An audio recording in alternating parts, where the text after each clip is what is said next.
is Mommy Beluga Investing. Halo semuanya, kembali lagi bersama saya Rati di Mami Beluga Investing. Di video kali ini saya akan update 2 saham yang ada di portfolio saya lagi. Kedua saham itu adalah ICBP dan INDF. Secara singkat, update saya tentang kedua saham ini adalah wait and see. ICBP labanya memang naik dan harganya sedang rendah, tapi saat ini hutangnya besar sekali. INDF masalahnya juga mirip-mirip. Bagaimana saya sampai ke kesimpulan seperti tersebut? Ikuti terus analisa saya sampai akhir. Oh ya, jangan lupa untuk subscribe, like, boleh juga dislike, supaya saya lebih bersemangat untuk membuat video-video seperti ini. Kalau ada request analisa saham tertentu, silakan tulis di komentar, saya akan berusaha carikan datanya dan bahas. Oke, seperti biasa, disclaimer ya, ini video amatir dengan riset amatir, tujuannya untuk mendokumentasikan perjalanan saya untuk belajar mengenai investasi saham dari awal. Kalau yang punya masukan, silakan tulis di komentar.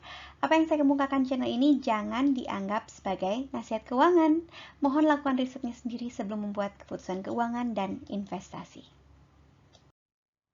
Oke, sebelum kita mulai melihat angka-angkanya, saya mau cerita dulu perjalanan saya dengan kedua saham ini.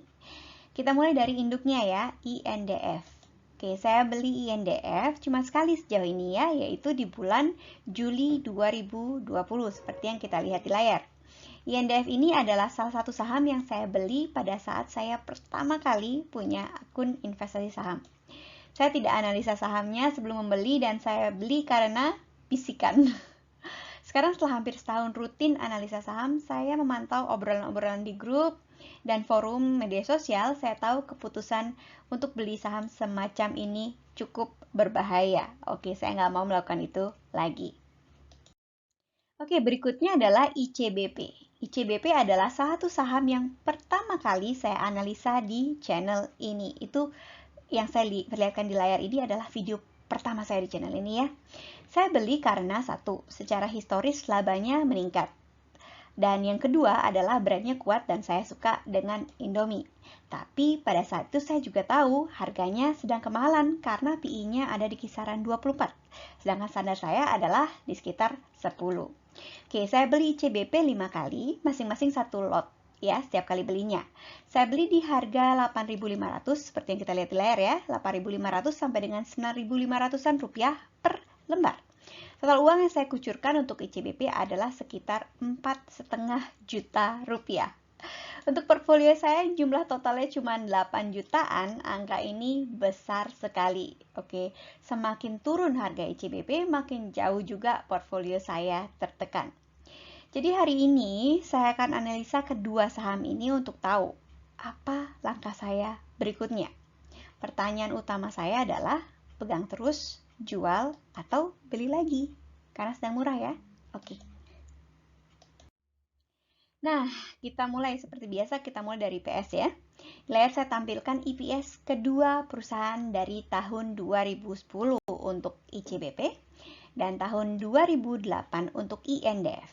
Ya, saya juga tambahkan garis IPS 0, yaitu garis hijau putus-putus yang ada di sini ya.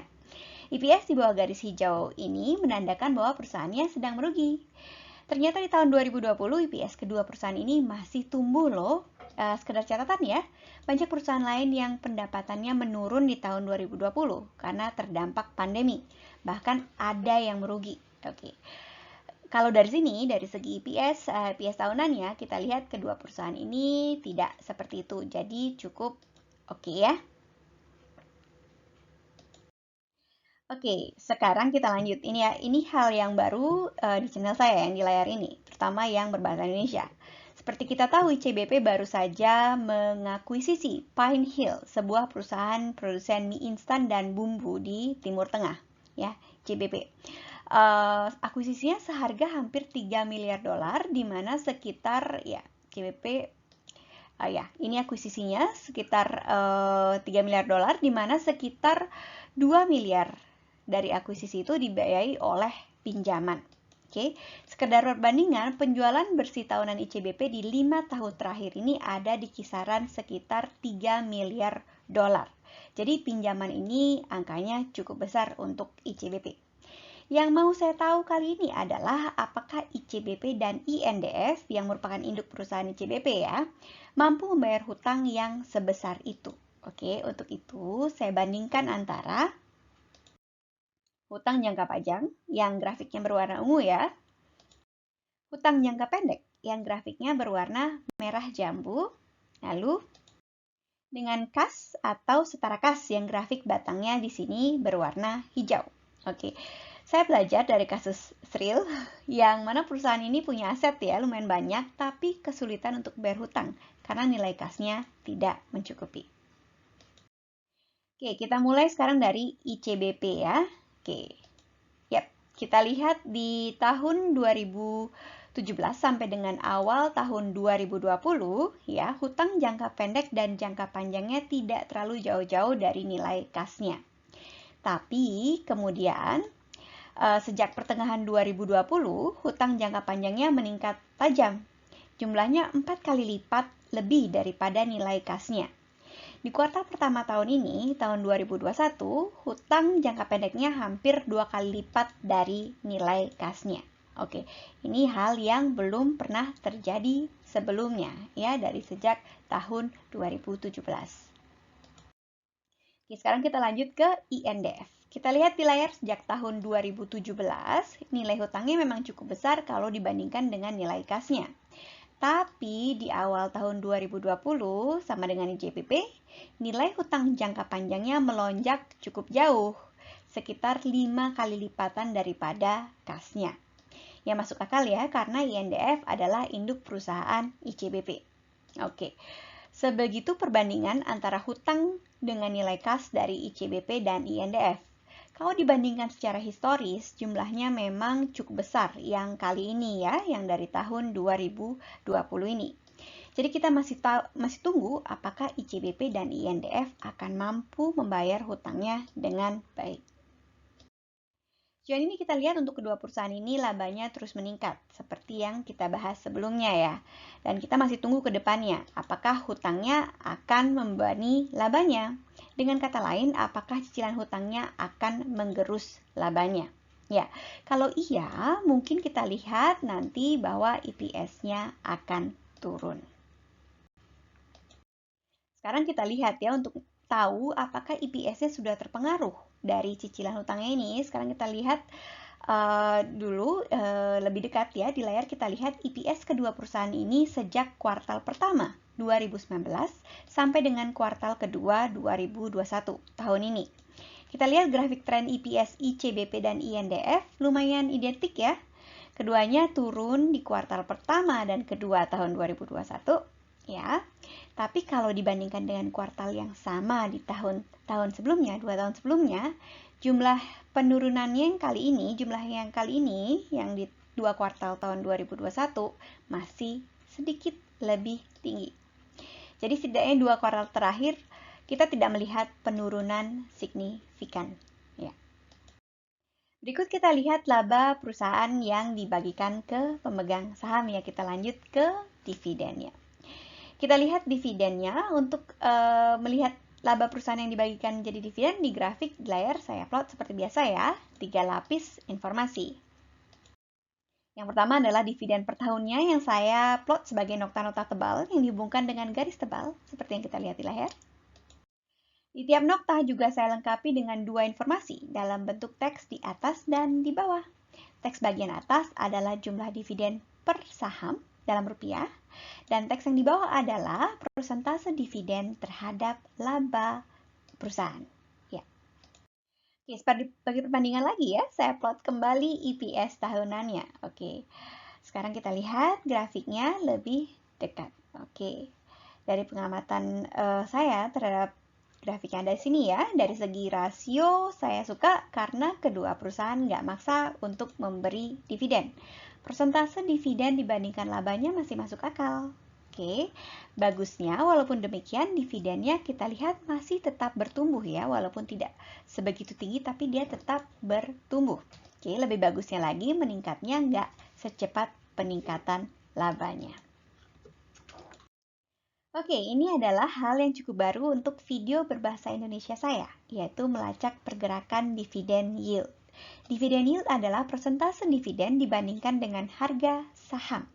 Yield ini bisa dipakai patokan perbandingan untuk tahu lebih menguntungkan mana, taruh di saham kedua perusahaan ini atau di tempat lain, misalnya deposito atau mungkin juga saham perusahaan lain. Oke, di plot ini di layar, tiap noktah-noktah menandakan yield rata-rata dalam setahunnya. Dan harga saham setahun itu naik turun, seperti yang kita tahu ya. Jadi tiap noktah itu saya buatkan ada garis vertikal. Oke, kalau belinya pas harga rendah, yieldnya bisa lebih tinggi. Di ujung atas error barnya ini ya. Oke, dan sebaliknya kalau belinya pas tinggi, yieldnya jadinya lebih rendah ya. Kalau beli sahamnya waktu harganya tinggi. Oke, nah sekarang kita lihat gimana dividen yieldnya dari kedua perusahaan ini.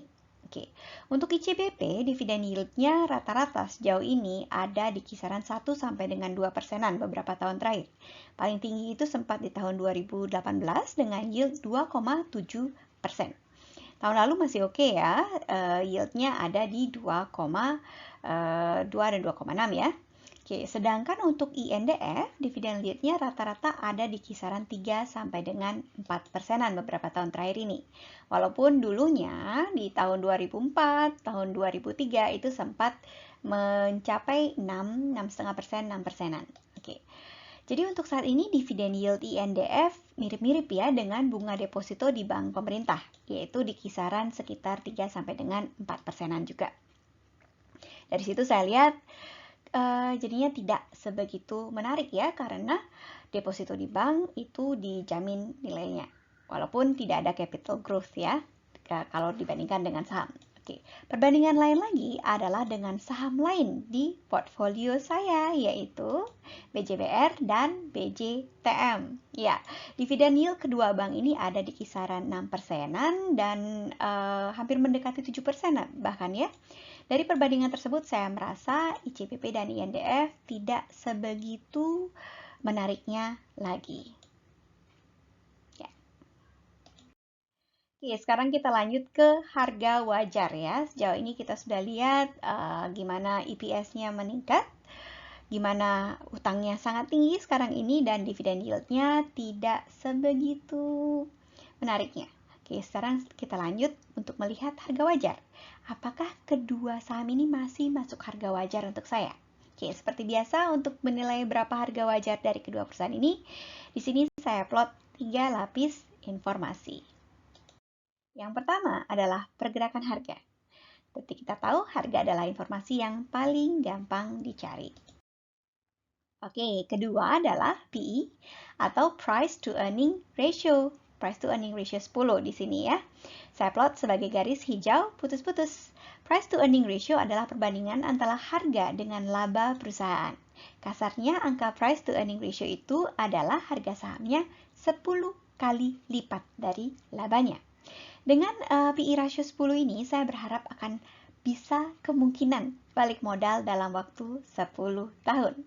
Secara konservatif, saya anggap harga di bawah PE ratio 10 ini sebagai murah. Oke, ketiga, harga di PE ratio 15. Saya plot sebagai garis kuning putus-putus. Saya anggap perusahaan sudah mahal kalau harga sahamnya di atas garis kuning ini. Keempat adalah harga di PE ratio 20. Saya plot sebagai garis merah putus-putus. Saya anggap perusahaan sangat mahal kalau harganya sudah ada di atas garis merah putus-putus ini. Oke, sekarang kita lihat ke layar ya, bagaimana pergerakan harga ICBP dengan INDF. Kita lihat ya di layar. Oke, untuk ICBP kita bisa lihat kalau semenjak tahun 2013, harga sahamnya selalu di atas PE ratio 20-nya. Baru-baru ini saja, sejak tahun 2020, harganya mendekati PE ratio 15-nya. Kemudian turun makin dalam semenjak tahun 2021 ini. Kemudian untuk INDF, dalam periode 2013-2018, harganya ada di kisaran PE ratio 15-nya. Sempat turun sebentar di akhir tahun 2015, tapi kemudian naik kembali Oke, di akhir tahun 2018, harganya turun ke kisaran PE ratio 10-nya. Kemudian sejak awal tahun 2021, harganya bergerak di kisaran PE ratio 10-nya. Oke, nah tadi kita lihat ada tren penurunan harga saham kedua perusahaan ini semenjak awal tahun 2021, di mana ICBP kita lihat turun lebih tajam daripada INDF, harga sahamnya ya. Melihat penurunannya, ada kemungkinan ICBP bergerak ke resistance baru di PE ratio 15. Jadi, kalau kita berbicara mengenai harga wajar, ICBP dengan pergerakan harga yang seperti sekarang ini ya, trennya yaitu harga wajarnya ada di Rp8.280 per lembar, yaitu harga di PE ratio 15-nya. Pertanggal 10 September 2021, pada saat video ini dipersiapkan, harganya ada di angka 8.500 per lembar saham. Jadi masih ada kemungkinan untuk turun lagi. Oke, untuk INDF per tanggal 10 September 2021 pada saat video ini disiapkan, INDF ada di kisaran Rp6.225 per lembar, yaitu angka di PE ratio 7 sekitar ya, PE ratio 7-nya. Sedangkan harga di PE ratio 10-nya adalah Rp7.820. Jadi bisa dibilang harganya sedang murah menurut pergerakan harganya secara historis dan dari juga standar saya yang biasanya mematok di PE ratio 10 sebagai harga wajar. Oke, seperti yang saya sebutkan di awal video, saya beli ICBP rata-rata di harga 9.065 per lot ya, sempat ada yang 8.500, sempat juga ada yang lebih mahal daripada itu, di atas 9.000-an. Jadi melihat pergerakannya seperti ini, saya rasa saya harus siap mental untuk melihat ICBP turun lebih dalam dan bergerak di kandidat support baru di angka sekitar 8.200-an. Kemudian untuk INDF, saya belinya di 6.500-an rupiah. Saya belinya cuma sekali ya. Dan sekarang saya harus siap mental melihat kalau harga sahamnya bisa turun lagi, mungkin juga bahkan lebih dalam. Oke, intinya saya harus siap mental melihat portfolio saya merah-merah ya. Oke, mungkin ini akan berlangsung dalam jangka waktu yang cukup lama ya, kalau pasar belum bisa optimis akan prospek kedua perusahaan ini, terutama dengan hutangnya yang cukup besar kali ini. Oke, nah sekarang sampai ke kesimpulan ya. Mau saya apakan kedua saham ini? Oke, kalau untuk ICBP saya putuskan untuk pegang saja dulu. Sekarang kondisinya untuk saya masih floating loss, belum loss beneran. Memang saya masih rugi ya, kelihatan sudah merah di portfolio saya. Kalau saya jual kali ini, dia akan jadi loss beneran. Oke, pertimbangan saya yang lainnya itu adalah ya, dari PS-nya dia tetap naik terus. Jadi untuk jangka panjang mungkin masih oke. Brandnya juga lumayan kuat di seluruh dunia. Masih ada potensi untuk bertumbuh dari segi pasarnya. Tapi ada hal yang jadi PR menurut saya ya, yang perlu saya lihat adalah kemampuan dia untuk membayar utang. Karena hutangnya cukup besar. Kita lihat secara historis belum pernah utangnya sebesar ini. Walaupun historical valuation-nya sedang murah, tapi dari tren terkini harganya masih bisa turun. Tapi sayangnya bukan saat beli, karena saya masih gak yakin juga dengan kemampuan kedepannya. Samping itu harganya per lembarnya juga mahal kalau dibandingkan dengan kemampuan saya, sekitar 800 ribuan per lotnya. Oke, sekarang untuk INDF ya, itu untuk ICBP. Sekarang untuk INDF, kemungkinan saya masih bisa beli lagi. Tapi tergantung ketersediaan dana, karena cukup mahal juga kan ya, sekitar 600 ribuan per lotnya. Untuk sekarang saya rasa saya masih prioritas ke BCTM dulu sama BCBR. Karena harga per lotnya cukup ringan di kantong, perusahaannya bertumbuh, valuasinya oke, dan dividen yield-nya lebih besar daripada INDF. Sekarang dana saya terbatas, jadi harus punya prioritas. Pelajaran berharga buat saya, dari melakukan analisa ini adalah saya harus review saham-saham di portfolio saya secara berkala. Dan yang kedua, jangan beli saham dengan impuls atau dengan bisikan saja. saya harus mengerti potensi dan resikonya. Oke, sekian video saya kali ini. Ikuti terus perjalanan saya untuk berinvestasi ya. Kalau ada request analisa saham perusahaan tertentu, silakan tulis di kolom komentar. Akan saya usahakan sandingkan dengan saham di satu sektor. Tapi saya mungkin perlu waktu yang cukup lama untuk mengumpulkan data-datanya. Jadi, mesti sabar. Oke, sekian dulu. Makasih banyak ya sudah nonton.